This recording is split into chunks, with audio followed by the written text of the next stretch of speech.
Hello viewers, welcome to Newsweek South Asia, a show where we will provide you fresh insights into South Asia's geopolitical, strategic and security situation. Let's begin the show with the headlines first. Rising violence against Hindus in Bangladesh spurs international concern.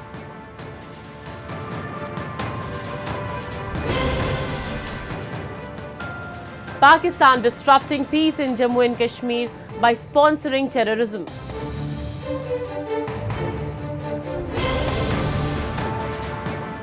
And Taliban's third year in power marks unprecedented oppression of Afghan women.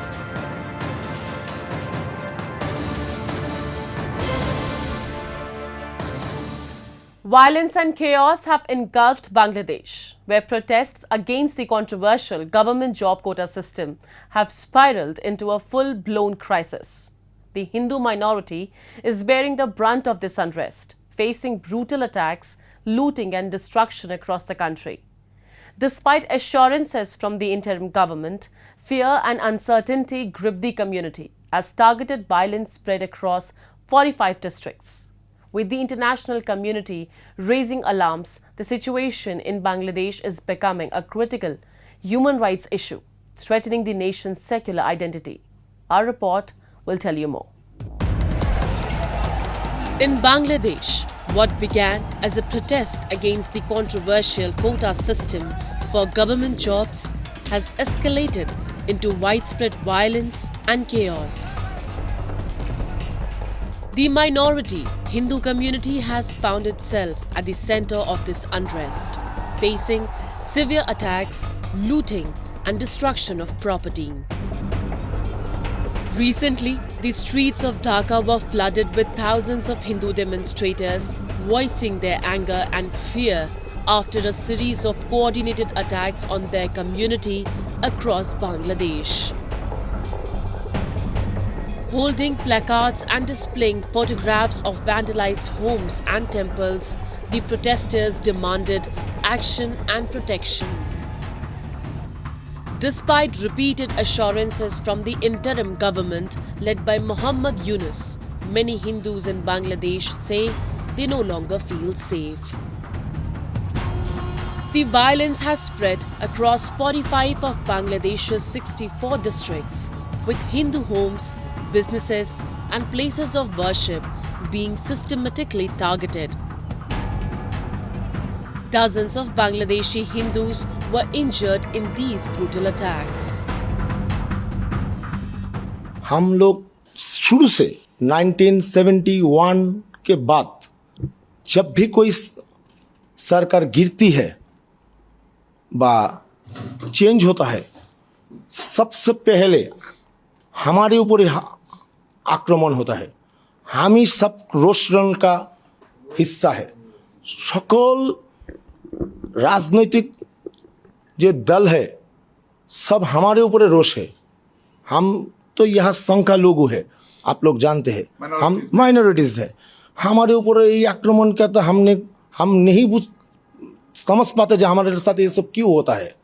सब कहते हैं कि हम आपके साथ हैं, हम आपके साथ हैं, लेकिन आज तक किसी भी कोई भी क्राइम का विचार नहीं हुआ। अभी तक हम किसी भी क्राइम का मंदिर जलता है, गिरजा जलता है, हिंदू माइनॉरिटीদের जो दुकान पाट है, बाड़ीघर है, यहाँ तक कि लड़की को भी अगवा कर लेता है, लेकिन इन सब का कोई सुराहा नहीं होता। The situation has grown increasingly dire, with reports of Hindu temples being vandalized and at least 2 Hindu leaders from Sheikh Hasina's Awami League party being killed. In a desperate attempt to escape the violence, nearly 800 Bangladeshi Hindus tried to cross the border into India last week. However, India's border security force turned them back, closely monitoring the escalating situation. The unrest has sparked international concern, with the global Hindu community rallying in support.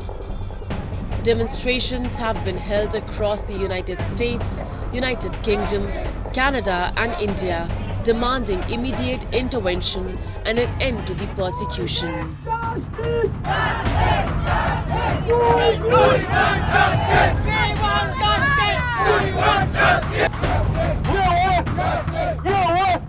I'm here today in front of White House to ask our elected officials, Foreign Relations Committee, to ask the interim government President Dr. Yunus to immediately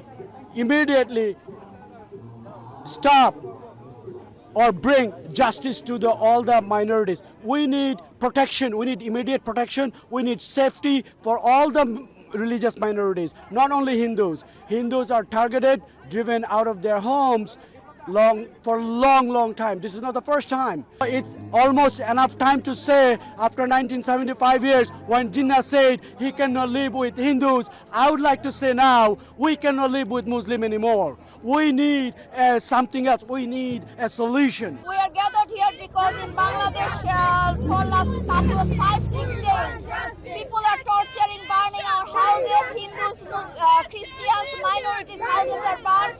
Our brothers have been killed. Our mothers have been killed.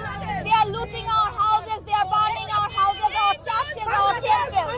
We want justice for Bangladesh. We are citizens of Bangladesh and we want to stay in Bangladesh.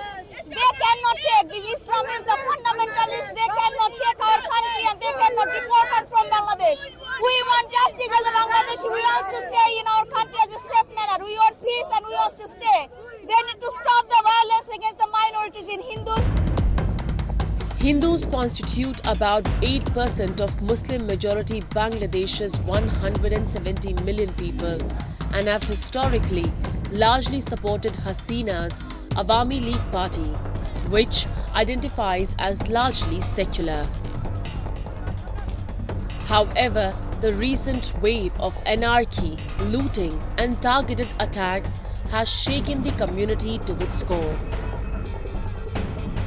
Recent reports from the Bangladesh Hindu Buddhist Christian Unity Council and Bangladesh Puja Ujjapan Parishad highlight a disturbing rise in violence against minorities, with over 205 incidents reported across 52 districts. The caretaker government led by Muhammad Yunus is under increasing pressure to recognize and address this crisis as a critical human rights issue. Failure to act decisively could result in the further marginalization of Bangladesh's Hindu population, threatening the nation's diversity and its identity as a secular state.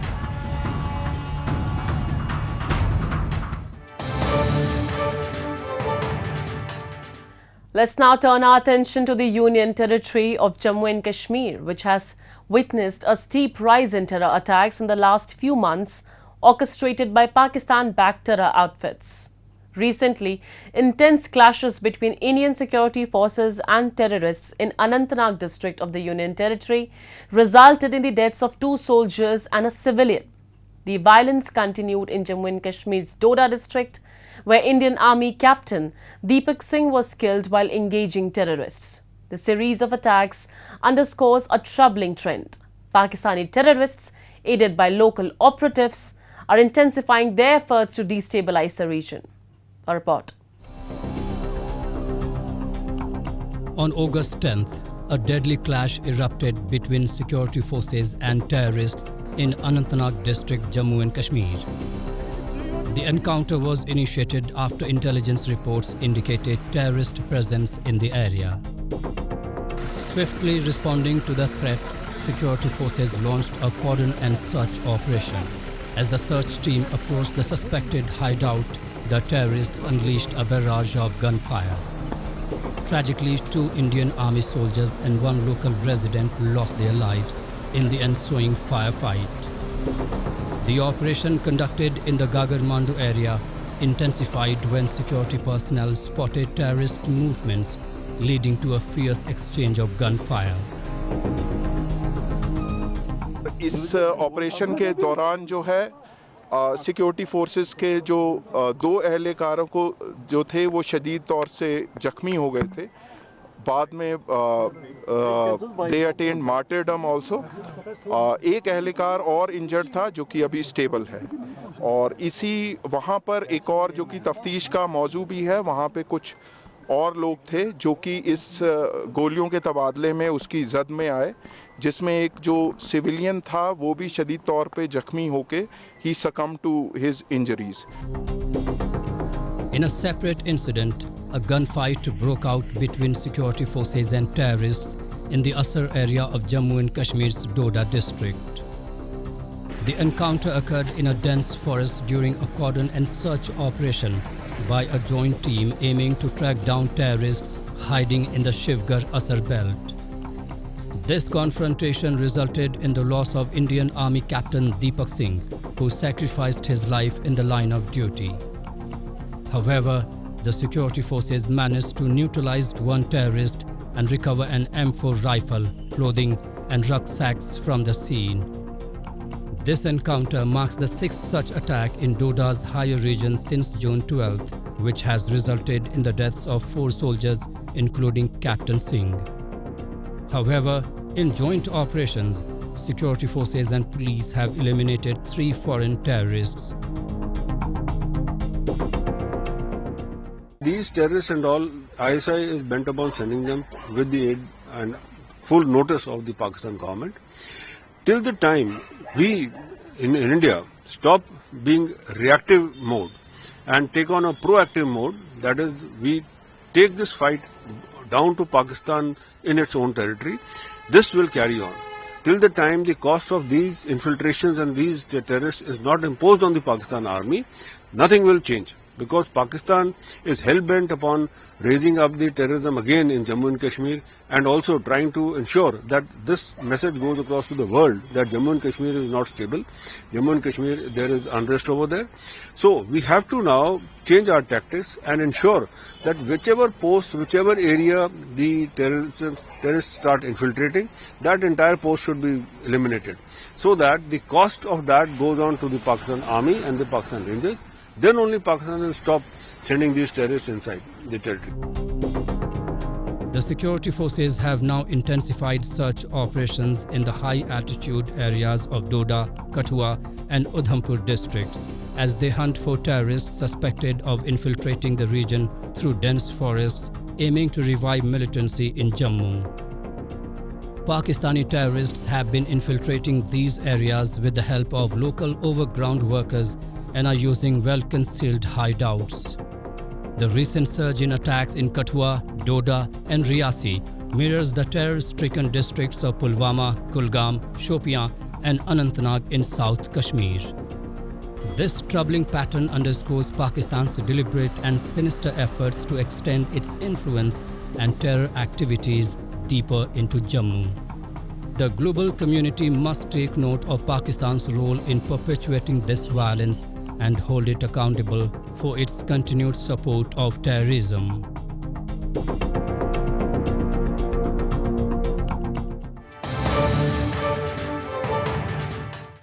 It's been 3 years since the Taliban took over Kabul on August 15, 2021. The event changed the South Asian nation in many ways, with the most profound impact being experienced by the Afghan women. Their dreams of a brighter future have been crushed, with the regime systematically dismantling women's rights. Education, employment and basic freedoms have all been stripped away, turning the country into one of the most repressive places in the world. The anniversary serves as a stark reminder of the devastating impact of the Taliban's rule on half of the nation's population. We have a report. Afghanistan, a nation once filled with aspirations, has been plunged into darkness under the Taliban's rule. Since their return to power, the country has witnessed a severe erosion of women's rights, making it one of the most repressive places for women and girls in the world. In the 3 years since the Taliban regained control, Afghan women and girls have seen their fundamental rights systematically dismantled. The regime's policies have stripped them of education, employment opportunities, freedom of movement, and political participation. Afghanistan has become the only country where girls are banned from continuing their education beyond the 6th grade, marking a tragic regression in women's rights. The Taliban's draconian measures extend far beyond education. Women are now restricted from many forms of employment, denied protection from gender-based violence, and face significant barriers to accessing healthcare.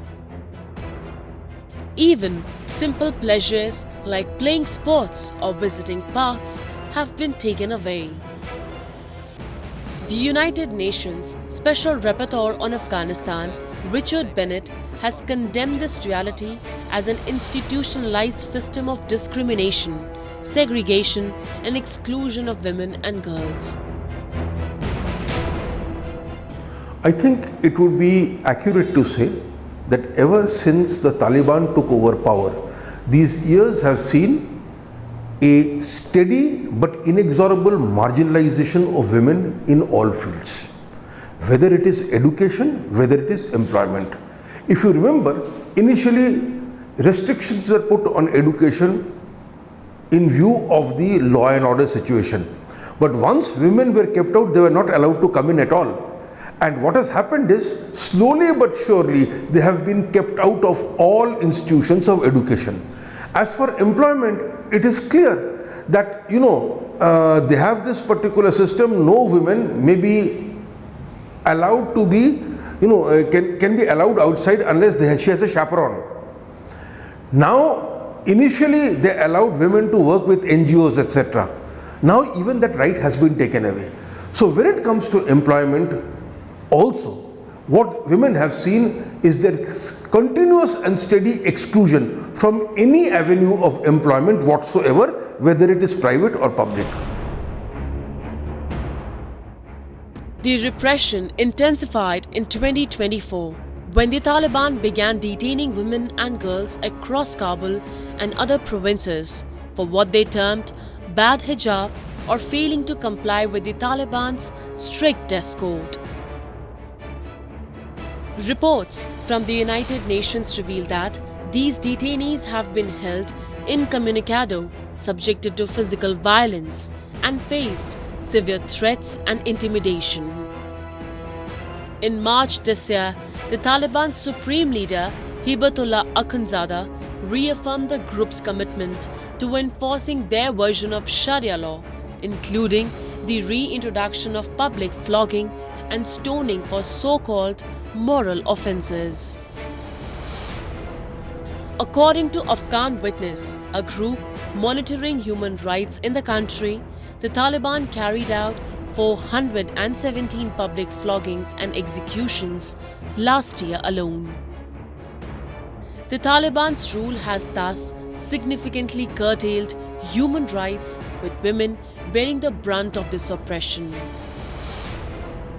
In addition to intensified restrictions on women's and girls' rights, the Taliban have severely curtailed freedom of expression and the media, and have detained and tortured protesters, critics, and journalists. The fact is, the Taliban does not want a media which keeps on criticizing it and keeps preparing a ground for a situation that the Taliban can be overthrown. So to that extent, they want to control the narrative. So you cannot be over Taliban. At best, you may say certain policies are wrong, that some aspects of governance are wrong, or that food aid has not received a particular village, or we could do with more infrastructure. This is the kind of non-controversial criticism that the Taliban basically want to push. But if anybody wants to say that this system cannot work, it is doomed to failure, then the Taliban will not take it kindly.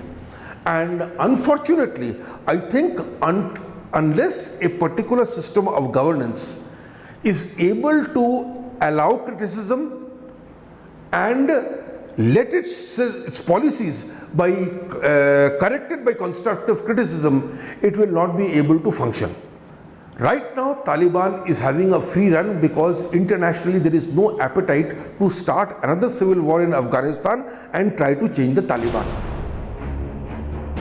The Taliban's harsh treatment of women has isolated Afghanistan on the world stage. Most countries refused to recognize the Taliban as the legitimate government, and the United Nations has made it clear that recognition is off the table as long as bans on female education and employment remain in place. The international community's condemnation has been steadfast, though the Taliban dismisses such criticism as an unwelcome foreign interference. As Afghanistan grapples with this authoritarian regime, the clash between the Taliban's oppressive rule and the global demand for human rights continues. The nation's future remains uncertain, caught in the tension between a brutal past and the hope for a more equitable future.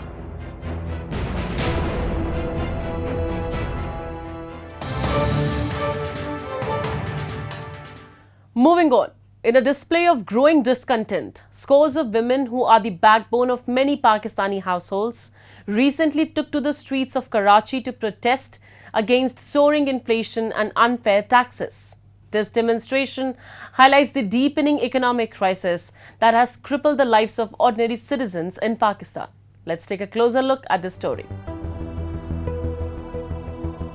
Hundreds of women primarily affiliated with the Jamaat-e-Islami party recently staged a protest in Pakistan's bustling city of Karachi. The rally was a desperate cry against the skyrocketing inflation and the imposition of unfair taxes that have left countless families struggling to survive. These women, many of whom bear the responsibility of managing household finances, share harrowing accounts of their daily struggles. They painted a grim picture of an economy that has pushed people to the brink, with some even claiming that the government's policies are forcing them into destitution. मैं सिर्फ इनसे ये demand करना चाहती हूँ, मेरी सिर्फ government से यही अपील है, अगर ये बिल नहीं कम कर सकते तो हमारे बाप भाइयों बेटों सबकी तनख्वाहों में इजाफा करें, उनको ज़्यादा से ज़्यादा एम्प्लॉयमेंट प्रोवाइड करें, क्योंकि अगर एक इंसान 30,000 रुपये की उसकी तनख्वाह ये दे रहे हैं और 25,000 रुपये का ये बिल देंगे तो वो कहाँ से भरेगा? वो तो फिर खुदकुशी करने के दर पे आएगा ना, क्योंकि उसके घर में 3 बच्चे हैं जो भूख से मर रहे हैं, गैस नहीं है खाना बनाने के लिए, बिजली नहीं है, लेकिन ये बिलों में कोई कमी नहीं आ रही है, तो एक इंसान कहाँ से पूरा करेगा? ये हमारी आवाम की जान ले रहे हैं। कभी महंगाई से तो लोग खुदकुशियाँ कर रहे हैं तंग आके, मजबूर होके। ये जालिम है, इनको कोई हक ही नहीं है कि ये हुक्मरानी करें। ये लुटेरे हैं, इन्होंने हमारे मुल्क को लूट लिया, पूरा बेच दिया। Pakistan is currently grappling with record high inflation that has deeply affected essential commodities and services, eroding the purchasing power of ordinary citizens. This has left many struggling to meet even their most basic needs. The government's imposition of increased taxes on energy bills and essential goods has only worsened the situation. In a single year, power prices were raised by 26% and a further 20% increase was imposed in mid-July. These measures have sparked outrage among the public, particularly among those who already find it difficult to make ends meet. मुतालबा सिर्फ उनसे ये demand सिर्फ उनसे ये है कि इन बिलों को कम किया जाए, महंगाई को कम किया जाए और जो बेवजह के टैक्सेस लगकर बिलों में आते हैं उन्हें कम किया जाए. The situation has been exacerbated by Pakistan's recent $7 billion loan deal with the International Monetary Fund, which includes tough conditions such as higher taxes on electricity prices. This has caused widespread concern among the poor and middle-class populations, who fear further inflation and additional financial burdens. As families are forced to cut back on meals and stretch their budgets to the breaking point, the human cost of this economic turmoil is becoming painfully evident. The lack of government action and accountability is pushing Pakistan's middle class to the brink with no clear relief in sight. The voices of these protesting women serve as a stark reminder of the growing desperation and frustration among the Pakistani public, who are demanding urgent solutions to an escalating crisis.